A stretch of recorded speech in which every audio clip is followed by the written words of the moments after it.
Welcome back, RawSangan family. So, starting December 15, we're no longer going to deal with Link Ross. We're no longer going to deal with Buster Dragon, so no more Buster Lock. We're also not going to deal with Smoke Grenade.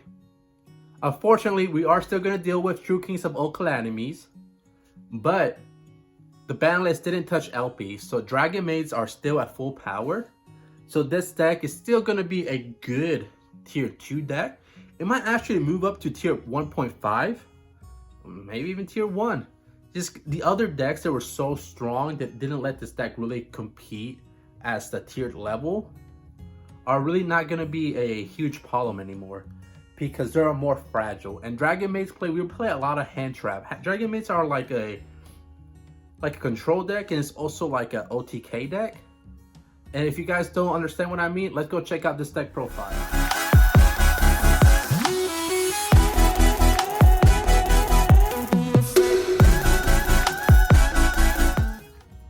Alright, so we played 3 Palor. So this is the best Dragonmaid monster out there. Her effect is when it's normal or special, you get to send a Dragonmaid card from the deck to the graveyard. So a lot of times, well, in the beginning, you send this fusion spell. But if you have the fusion spell in hand or you have a way to summon Chamber, you send Tidy. Tidy is a monster born in the graveyard and does other effects, but we'll get to it when we get to it. So we played 3 Chambers. Chambers effect is when it's normal or special, you have to grab a Dragonmaid spell or trap card from your deck. This is probably the second best Dragonmaid. And also all the Dragonmaids effect, like the maidens, when in the beginning of the battle phase, you can bounce it back to hand to special summon a Dragonmaid monster from the hand to the field or graveyard to the field. The 3s brings back 8s. The 2s summons the 7s. And the 4 summons a 7 also. So we play 3 Kitchens. Kitchen has a unique effect. So when it's normal or special, you grab a Dragonmaid monster from the deck to the hand. Then you get to send a Dragonmaid monster from the hand to the graveyard. So say you have no cards in hand, you summon Kitchen, you can search a Dragonmaid monster, then you send it to the graveyard. So you play 1 Nurse. Nurse is the card you never want to see in your opening hand. It's a monster reborn, so when you normal special, you target a level 4 lower Dragonmaid monster from the graveyard and bring it back. So a lot of times you want her to be summoned with Heretic Spears or with Yugioh, but you never just want to open hand with it. It's basically completely dead and completely useless. So you play 1 Earnest. Earnest effect, you can discard it and special summon a level 4 or lower Dragonmaid monster from your hand. And she summons level 2s, like so all the Dragonmaids, at the end of the battle phase, you bounce them back. The 7s brings back 2s and the 8s brings back 3.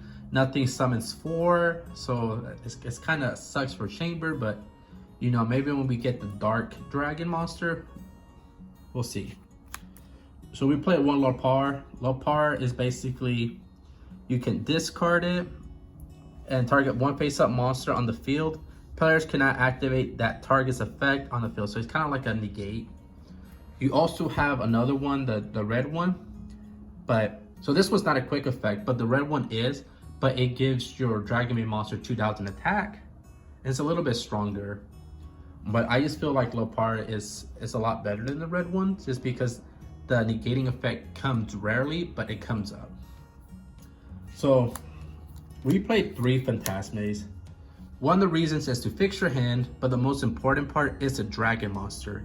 Because a lot of the Dragonmaid fusions, so like Yugioh, it just needs a level 5 or higher monster. So even if your opponent doesn't play Link monsters, it's still pretty useful.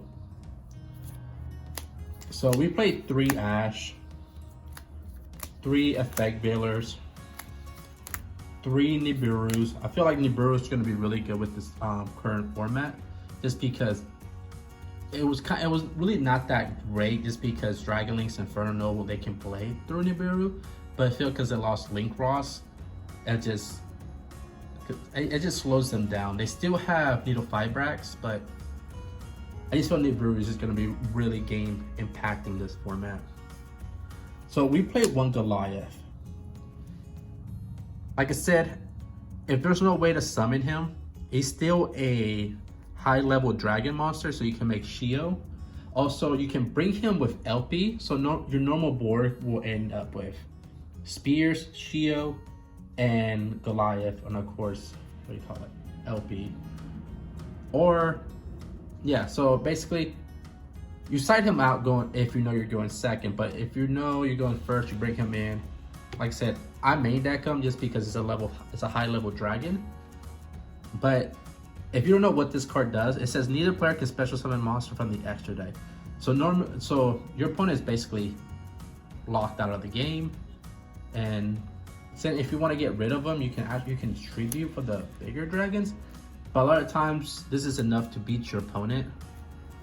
So that's enough with all the monsters. So the trap cards, we play 3 Tidies. That's the only trap cards we play.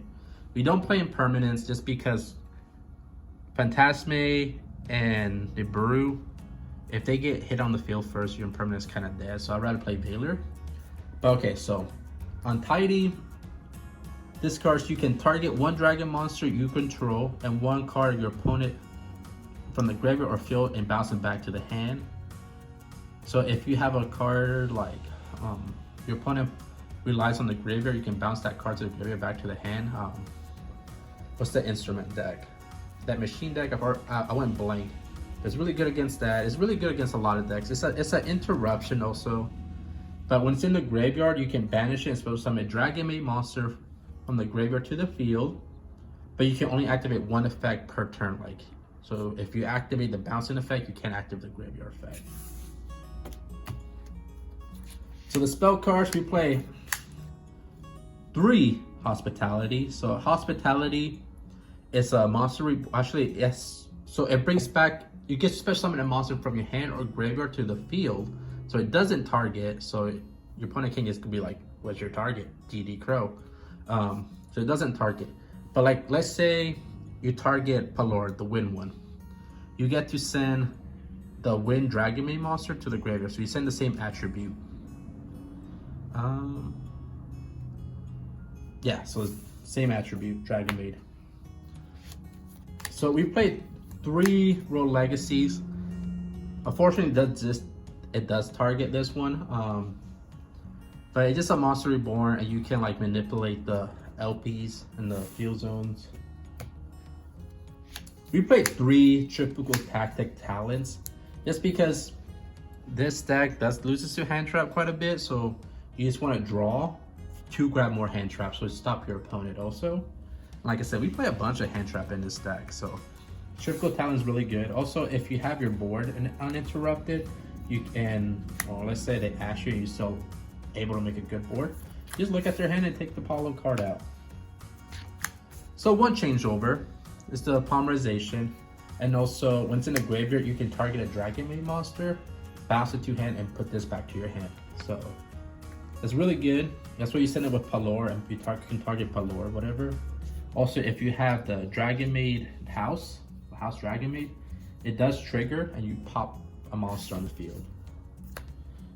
So you play 1 Call to the Grave just because this deck does lose to hand trap, and you play 1 Dragon Ravine. One of my favorite plays is to send Tidy with Dragon Ravine, send Nurse, activate Tidy, special summon Nurse, activate effect of Nurse, special summon another Dragonmaid monster, activate effect, and you basically have a pretty amazing combo.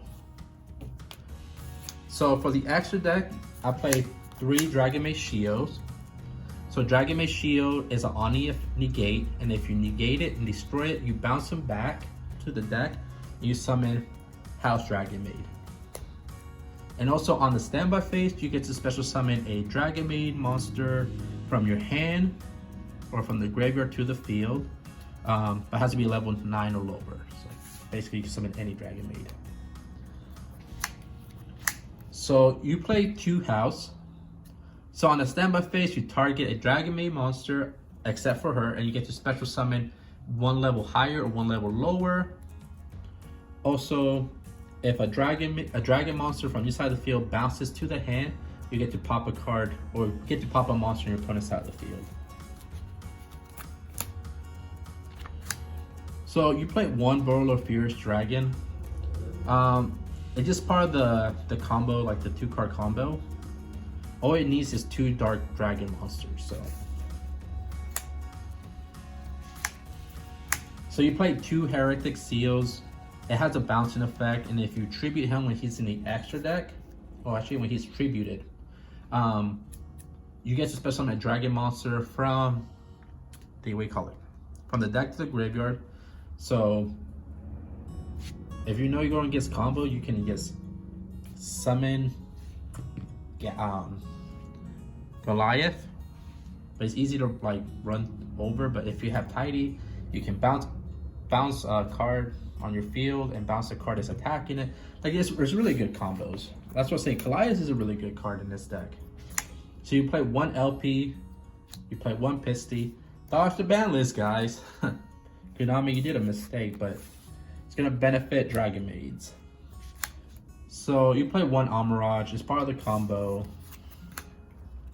1 Striker Dragon, 1 Ramulus, 1 Crossroads Dragon. The effect is not necessary. I don't even know what it does. The most important part is it's a dragon that points down. So you play 1 Borisor Dragon for the OTK, and you play 1 Appaloosa for the negates. So that's it for the Dragon deck profile. If you like it, don't forget to comment, like, subscribe, hit the notification bell. Check out RawSangan.com just for some Yu-Gi-Oh merchandise. Well, I'm here with the king of games, Yugioh, and he's telling me that you guys should subscribe, like, hit that notification bell for more Yu-Gi-Oh content. Isn't that right, Yugi?